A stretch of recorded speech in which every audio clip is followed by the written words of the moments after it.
წინა ორ კვირაში რაღაცა პატარა ბუმი ვითქონდა, ყველამ გადავწყვიტეთ რომ այդ სეზონი დაბრუნდა, ბიტქოინი ავა $150,000 მინიმუმ და ყველა ვიყიდით Lamborghini-ებს. ერთ-ერთი ყველაზე ცნობილი ბანკირი ჯეიმი დაიმონი ერთ-ერთ ყველაზე დიდ არხზე ამერიკაში გამოდის, რომ მე მჯერა stable coin-ების და blockchain-ისო. როგორ იცვლება დრო და როგორ იცვლებიან ადამიანები, თუმცა ბიტქოინი არასოდეს არ იცვლება, შეიძლება არ დაიჯეროთ, მაგრამ NFT-ებიც კი გაცოცხლდა ამ ბოლო პერიოდში, კრიპტოპანკების ფასი 60-80,000 დოლარიდან ავიდა $200,000-მდე.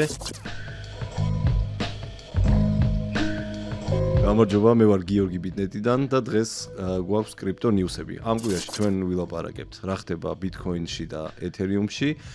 რას ფიქრობს JP Morgan-ის დირექტორი ჯეიმი დაიმონი კრიპტოზე დღეს და რას ფიქრობდა 2017 წელს, რას ფიქრობს Robinhood-ის დირექტორი blockchain-ზე და რა მოხდება მანდ და დაბრუნდა თუ არა NFT-ები. თუ გაინტერესებთ კრიპტო ამბები, მაშინ გამოიწერეთ ჩვენი არხი, ქვევით დააჭირეთ subscribe buttons და ყოველკვირად მიიღებთ ნიუსებს. პირველი თემა, დავიწყოთ ბიტქოინის და ეთერიუმის და ზოგადად ყველა ქოინის ფასების ირგვლივ რა ხდებოდა. მოკლედ, წინა ორ კვირაში რაღაცა პატარა ბუმი ვითქონდა, ყველამ გადავწყვიტეთ რომ այդ სეზონი დაბრუნდა, ბიტქოინი ავა $150,000-ზე მინიმუმ და ყველა ვიყიდით Lamborghini-ებს. მაგრამ ეს სამწუხაროდ ესე მარტივად არ მოხდა და ამ კვირაში ცოტა დიდი მოძრაობები ჰქონდა ბიტქოინის ირგვლივ.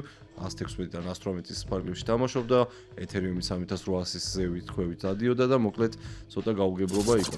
ეს იყო პირველ რიგში, იმიტომ რომ ამერიკაში Fed-ი, ანუ Federal Reserve-ი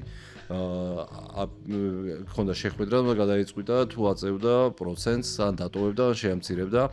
არაფერი არ შეცვალა, მიუხედავად იმისა, რომ ტრამპი ძალიან აწვება და უნდა რომ შეამციროს პროცენტი, რომ ეკონომიკა კიდევ უფრო გაზარდოს. Fed-ი, რომელიც არის თავიდან ბოლომდე თავისუფალი და არ ემორჩილება არც დონალდ ტრამპს და არც არავის, მიიღო გადაწყვეტილება და დატოვა პროცენტი, რაც იყო ის და შესაბამისად ბაზარს ეს ცოტა ეწყინა და ფასებმა დაიწყეს აქეთ-იქით სიარული. თუმცა აი ამ მომენტში ხა ვიდეოს რო წერთ, ბიტქოინი არის 118,786 და პრინციპში ყველაფერი ისევ სტანდარტულად არის როგორც იყო. ერთი თემა არის, რომ ბიტქოინი რო ესე სტაბილურად არის, მაშინ არის ხოლმე ალტებში დიდი მოძრაობა, თუმცა ამ ეტაპზე მაგას ჯერ ვერ ვხედავთ და საინტერესო არის რა მოხდება შემდეგ კვირებში, თუ ეს ესე დარჩება და ბიტქოინი იქნება თავის რეინჯში, მერე უკვე ხალხიც რაღაც ამოისუნთქავს და მერე უკვე შეიძლება პატარა ალტებზეც რაღაცები მოხდეს. თუმცა დიდი მოძრაობა რეალურად ჯერ არ ყოფილა. მეორე თემა არის ჯეიმი დაიმონი, რომელიც არის JP Morgan-ის დირექტორი, CEO. JP Morgan-ი არის ერთ-ერთი ყველაზე დიდი ბანკი სოფლიოში და ჯეიმი დაიმონი არის ერთ-ერთი ყველაზე ცნობილი ბანკირი ადამიანის ისტორიაში, ალბათ, რა ვიცი, როკაფელა, ჯეიმი დაიმონი და რამოდენიმე ეგეთი ადამიანი. პირველ რიგში საინტერესო ის არის, რომ აი ახლა ვკითხულობ 2017 წელს ამბობდა JP Morgan-ის დაიმონი, რომ ბიტქოინი არის ტყუილი სქემი, აფერისტობა და არ უნდა ენდოთ ჩვენ ბიტქოინს. ეს ერთხელ არ უთქვამს, რამოდენიმეჯერ აქვს ნათქვამი, უცბად რომ მეტი ბიტქოინი გამოვიდეს და რაღაცა მოკლედ არასერიოზულად უყურებდა ამ ინდუსტრიას. და დღეს ვკითხულობთ CNBC-ზე, ანუ ერთ-ერთ ყველაზე დიდ არხზე ამერიკაში გამოდის, რომ მე მჯერა stable coin-ების და blockchain-ისო. როგორ იცვლება დრო და როგორ იცვლებიან ადამიანები, თუმცა ბიტქოინი არასოდეს არ იცვლება და რაც იყო 2017 წელს, რეალურად არის დღეს. ის და უბრალოდ რაც შეიცვალა არის ფასი და პოლიტიკური გარემო კრიპტოს ირგვლივ. მოკლედ ესეთი გამოთქმა არსებობს კრიპტო სამყაროში, ყველა ყიდულობს ბიტქოინს იმ ფასში, რასაც იმსახურებს. რეალურად ბიტქოინს ყიდვა 2017-შიც შეგეძლოთ, 25-ში შეგიძლიათ და შეძლებთ 30-ში. ჩემი ვარაუდით და ჩემი პირადი ვარაუდი ეს არის, რომ 30-ში უფრო ზუსტად მოგიწევთ ყიდვა, მაგრამ უკვე 30-ში ნამდვილად იყიდით. შემდეგი თემა არის Robinhood-ი, რომელის დირექტორი არის ვლად ტენავი.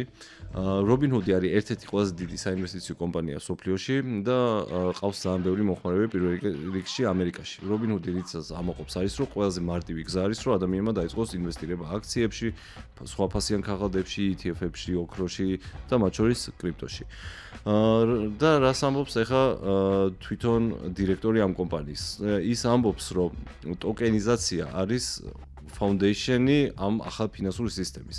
foundation-ი, ანუ საძირკველი, ესე რომ ვთქვათ, და ტოკენიზაცია. რა არის ახლა ტოკენიზაცია? ნუ ჩვენ ვიცით, რომ არსებობს ტოკენები, არსებობს Bitcoin-ი, Ethereum-ი და Ethereum-ზე არსებული ბევრი სხვა ტოკენი, მაგალითად USDT, ან Aave, ან ასე შემდეგ და ასე შემდეგ. თვითონ ტოკენიზაცია გულისხმობს, როცა ჩვენ ვიღებთ რაღაცა რეალურ ნივთს, მაგალითად აი ეს ტელეფონი და მე მინდა რომ ეს ტელეფონი გავყიდო ნაწილებად. ნუ არ ვიცი რატომ მინდოს, მაგრამ მაგალითისთვის გამოვყევით. ნუ შეიძლება უძრავი ქონება უკეთესი მაგალითი იყოს. მაქვს ბინა თბილისში და მინდა რომ ბევრ ადამიანს მივცე საშუალება რომ ეს ბინა შეიძინოს ნაწილობრივად რა. ამ შემთხვევაში მე შემილია გავაკეთო ტოკენიზაცია, ანუ თქვა რომ ვისაც აქვს ეს ტოკენები ამ კონკრეტული ბინის, იმას მე მივცემ ჩემ ბინიდან გამომუშავებულ ქირას. და უკვე არსებული რეალური აქტივი ბლოკჩეინზე არის გადასული. ჩვენ ეს bitnet-ზეც უკვე გვაქვს რაღაცა კუთხით, მაგალითად ჩვენთან შესაძლებელია რომ იყიდოთ ტოკენიზირებული აქციები. ანუ პირდაპირ აქციას არ ყიდულობთ, არამედ ყიდულობთ coins, რომელიც წარმოადგენს იმ აქციას და შესაბამისად თქვენ თუ გაიზარდა მაგალითად ამ შემთხვევაში Robinhood-ის აქციას, რომელიც ჩვენს გვაქვს bitnet-ზე, თქვენ შეგიძლიათ ის გაყიდოთ უფრო ძვირფასში და ფული გამოიმუშაოთ ამ კუთხით. ზოგადად real world tokenization არის ძალიან დიდი თემა კრიპტოში და ბევრი ამბობს, რომ ეს პირველ რიგში მოხდება ფინანსურ ინსტრუმენტების, ანუ ბინის და უძრავი ქონების და ფიზიკური რაღაცების ტოკენიზაცია, რა თქმა უნდა, უფრო რთული არის და მას გვჭირდება მექანიზმები, რომ ზუსტად ვიცოდეთ, რომ ეს მე რო ესე შევიძენ ბინას, მართლა მეკუთვნის იქიდან რაღაცა. მაგრამ ფინანსური ინსტრუმენტები, რომელიც უკვე ციფრული არის, მაგათი ტოკენიზაცია ბევრად უფრო მარტივი არის. ჩვენ მაგის მაგალითები გვაქვს ბლოკჩეინზე, როგორც უკვე აგიხსენით, თუმცა მოსალოდნელია, რომ ბევრად უფრო გაიზრდება ეს ყველაფერი. რატო შეიძლება ახლა ეს იყოს საინტერესო? პირველ რიგში, წარმოიდგინეთ, თქვენ ხართ ადამიანი, ნუ თუნდაც საქართველოში, ხო და ამერიკაში არსებობს რაღაცა კომპანია, ან რაღაცა ფასიანი ქაღალდი და გინდათ რომ იყიდოთ. ხო? ამისთვის შეიძლება ის იყოს შეზღუდული მარტო ამერიკულ ბაზარზე არსებობდეს ეს პროდუქტი, ხო? თქვენ არანაირი ცდომა არ გაგაჩნიათ ამ პროდუქტზე. თუ ეს ყველაფერი მოხდება ბლოკჩეინზე და ეს მოხდება ღიად, მაშინ თქვენს უკვე შეძლებთ, რომ ინვესტირება გაახდინოთ სოფლიოს ნებისმიერ ადგილას, თუ ენდობით, რა თქმა უნდა, იმ ინვესტიციას და ყველა ინვესტიციას რაღაცა რისკი მოყვება და პირდაპირ ეს ყველაფერი გააკეთოთ ბლოკჩეინზე, ბევრად უფრო მარტივად, ვიდრე დღეს კეთდება ეს ყველაფერი. და შეიძლება ეს იყოს საკმაოდ დიდი თემა სოფლიოში. ბოლო დღევანდელი თემა არის უკვე NFT-ების ამბავი. შეიძლება არ დაიჯეროთ, მაგრამ NFT-ებიც კი გაცოცხლდა ამ ბოლო პერიოდში. პირველ რიგში ეს იყო ყველაზე ცნობილი პროექტი კრიპტოსამყაროში NFT-ის კუთხით, რომელიც არის კრიპტოპანკები. კრიპტოპანკების ფასი დაახლოებით 60-80,000 დოლარიდან ავიდა $200,000-მდე და გაიზარდა ზოგადად თვითონ ფულის ტრიალი NFT-ებში. თუმცა საინტერესო ის არის, რომ შევადაროთ 21 წლის სიგიჟესთან, ეს მხოლოდ წარმოადგენს 3%. ანუ იქ თუ ივაჭრებოდა 100 მილიონი, ჩვენ ვართ ახლა 3 მილიონზე. ნიშნავს ეს თუ არა, რომ თქვენი ბოტასები, რომელიც ბევრს ნაყიდია და ბრუნდება და ისევ გაიყიდება 200-300 და შეიძლება $400 ფარგლებში, მე პირადად მეეჭვება, რა თქმა უნდა, მაგრამ რამოდენიმე ძველი NFT პროექტის შესაძლოა, რომ დაბრუნდეს და მიაღწიოს კიდევაც ახალ რეკორდულ ფასებსაც. მაგრამ ესეც უნდა გამოჩნდეს. ასევე მოსალოდნელია, რა თქმა უნდა, რომ კიდევ ბევრი ახალი პროდუქტი NFT-ის სახით ისევ შეიქმნება და შეიძლება ისევ საინტერესო გახდეს ეს ყველაფერი. ჩემთვის პირადად NFT-ები ბევრად უფრო კაი გასართობი იყო ვიდრე meme-coin-ები, სიმართლე რო გითხრათ და გართობა კრიპტოსში მნიშვნელოვანი ნაწილია, იმიტომ რომ გართობის გარეშე კრიპტო იქნებოდა ჩვეულებრივი ფინანსური ინსტრუმენტი და ცოტა მოსაწყენის, შესაბამისად მე დიდი იმედი მაქვს, რომ NFT-ებშიც აქტიურობა გვექნება.